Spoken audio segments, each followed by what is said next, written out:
Oi, pessoal, Raquel Educação Canina. O vídeo de hoje vai ser baseado num artigo que eu publiquei hoje de manhã no site, falando sobre a teoria da dominância. Eu acho que esse é um tema super discutido, é controverso, gera muitos atritos entre as pessoas, e eu acho que toda essa confusão acontece pelo motivo errado. O motivo pelo qual eu publiquei esse artigo é traduzido de um profissional que eu admiro bastante, é justamente para que vocês possam ter uma informação um pouco mais ampla e entender o que é que existe de fato por trás desse debate. Na minha opinião, o que existe por trás desse debate vai muito além do que está sendo discutido na teoria. Envolve uma série de outras coisas, ego, mercado, mídia, enfim. Existe uma grande engenharia de massa por trás da forma como a gente vive com os cães. E aos poucos os cachorros vão se tornando notas de baixo, de fundo, nesses argumentos quando não deveriam ser. O artigo ele é super complexo, rico em referências e tem um vídeo bem interessante. O vídeo é em inglês, é um vídeo de 43 minutos, mas que vale a pena ser visto. O vídeo tem cenas que muita gente não gosta de ver, não gostaria de ver, que mostra justamente os cachorros nos seus momentos mais primitivos.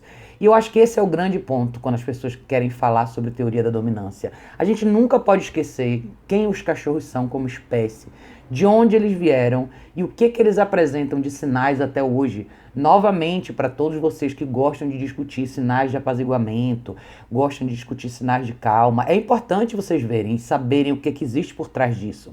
É importante vocês estudarem esses estudos, ler os estudos originais, ver o que existe por trás desses estudos. Às vezes a gente está tão acostumado, na era moderna principalmente, a lidar com informação rápida, imediata, curta, objetiva, que a gente acaba não mergulhando no conhecimento profundo de verdade, que é onde o conhecimento de verdade está, onde a raiz das coisas estão, né? Então eu vejo, vocês todos devem se deparar com situações como essa. Muita gente não lê um texto que passa de 4 linhas, muita gente não assiste um vídeo que passa de 3 ou 4 minutos. Isso priva muitos de vocês em relação a muitas coisas. A gente nunca vai aprender o suficiente se a gente só quisesse segurar informações rápidas e curtas. Não é assim que funciona, tá? Principalmente no universo dos cães, principalmente quando a gente fala de convivência de cães e humanos, e especialmente quando a gente fala de convivência de grupos de cães e humanos, tá? Eu acho que um dos pontos importantes para vocês considerarem nesse artigo é vocês verem a diferença e a mistura e a desinformação que acontece com os estudos que foram feitos em lobos na década de 40 e o que foi feito até 2008 e o que vem sendo discutido até hoje. Vocês sabem que eu falo muito abertamente sobre minha opinião sobre isso e eu acho que existe um marketing muito grande em cima dessa polarização do politicamente correto. Isso é uma coisa perigosa, muito perigosa, e a longo prazo vai custar a vida de muitos cães e custar a vida de pessoas e crianças, que vocês vão ver isso inclusive no vídeo, tá? Muitas famílias que adotam cães ou compram cães não entendem absolutamente nada em relação ao comportamento canino e se vêem em situações dramáticas, fatais muitas vezes, tá? Esses acidentes não são em números pequenos, a quantidade de cães que são sacrificados por ano não é pequena. Esse assunto é sério e precisa ser estudado com mais clareza, com mais objetividade e racionalidade, tá? Eu acho que é importante para vocês tirarem as conclusões de vocês é ler os artigos originais, vejam as análises e botem as coisas em prática, analisem os cães que vocês têm em casa, tá? Nunca esqueçam que essa é uma espécie primitiva, sim. Eles são domesticados, eles são fáceis de aprender, eles são cães que podem conviver e se adaptam com facilidade, mas existe uma série de regras para você chegar lá. A gente não chega no momento maravilha de graça, a gente não estabelece relação nenhuma, nem com gente, se a gente só sabe dizer sim.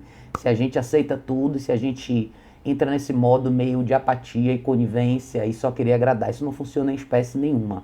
Então, eu acho importante a gente equilibrar os lados da balança, entender aonde entra o afeto, aonde entra a recompensa, aonde você marca o que você quer e como é que você corrige o que você não quer e por que tudo isso é prevenção. Os dois lados da moeda têm que agir como prevenção. Você tem que preparar o cachorro para o sucesso e você tem que saber do que o seu cachorro é capaz. Eu acho que muita gente esquece do que um cachorro é capaz de fazer numa situação específica. E eu acho que só quem nunca teve que testemunhar uma briga entre cães ou um ataque de um cachorro a uma pessoa essas pessoas que nunca testemunharam isso não entendem o que isso representa, mas essas situações existem. Elas não são postas na mídia, elas não aparecem para vocês, porque são situações que as pessoas não gostam de ver, mas elas se apresentam diariamente. Eu acho que todos vocês que trabalham com cães, muitas vezes se veem em situações como essa, até em esferas menores, mas mais simples, não necessariamente fatais, mas vocês veem isso acontecer. Cães da mesma casa que brigam, cães que atacam pessoas, que atacam vizinhos, que atacam outros cães na rua, outros animais. Existe um porquê por trás disso. A agressividade é um tema extenso que poderia ser falado aqui por horas e horas. Tem vários tipos de agressividade, várias formas como ela se apresenta, mas eu acho que uma das coisas importantes a se considerar é principalmente o contexto de grupo, de matilha e a diferença de das análises que foram feitas entre grupos de lobos nativos que vivem dentro da mesma família a vida inteira versus grupos de cães diversos de origem diferentes e com referências diferentes, né? Eu falo isso bastante, até comentei isso num vídeo anterior, se eu não me engano, ou até num artigo anterior que eu publiquei também, traduzi muito legal sobre isso.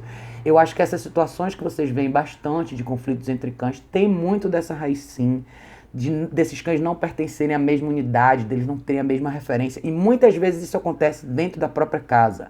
Acontece dentro da própria casa, às vezes acontece dentro de creches, parques e ambientes sociais. Então, em resumo, gente, leiam o artigo.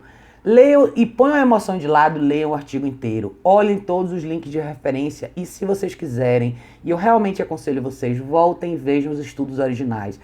Eu acho que é importante a gente trabalhar cada cão como indivíduo, mas nunca desconsiderar o elemento de dominância e entender o que ele realmente representa. Eu acho que as pessoas criaram uma certa aversão a essa palavra e veem essa palavra como uma coisa ruim, porque por algum motivo hoje a gente quer viver num mundo onde todo mundo pode tudo e todo mundo pode fazer tudo do jeito que quiser e a gente não gosta de trabalhar em cima de regras, mas elas são necessárias, tá? E vocês vão ver com paciência e com cuidado que esse texto mostra para vocês por que esse tipo de comportamento é necessário como prevenção, para que realmente possa existir uma harmonia entre grupos, tá? E se vocês quiserem ir mais além, façam um paralelo com relações humanas, façam um paralelo com relações interpessoais relações de grupos em outras espécies. Vocês vão ver que isso é um ponto em comum, que existe há bastante tempo e existe por uma razão específica, tá bom, pessoal? Então eu vou deixar o link do artigo aqui. Por favor, leiam. Se vocês quiserem, deixem seus comentários. Vai ser um prazer ouvir de todos vocês. Eu acho que esse é um tema bacana e vale com certeza a pena a gente estudar cada vez mais sobre isso. Tá bom, pessoal? Beijo enorme. A gente se vê em breve no próximo vídeo.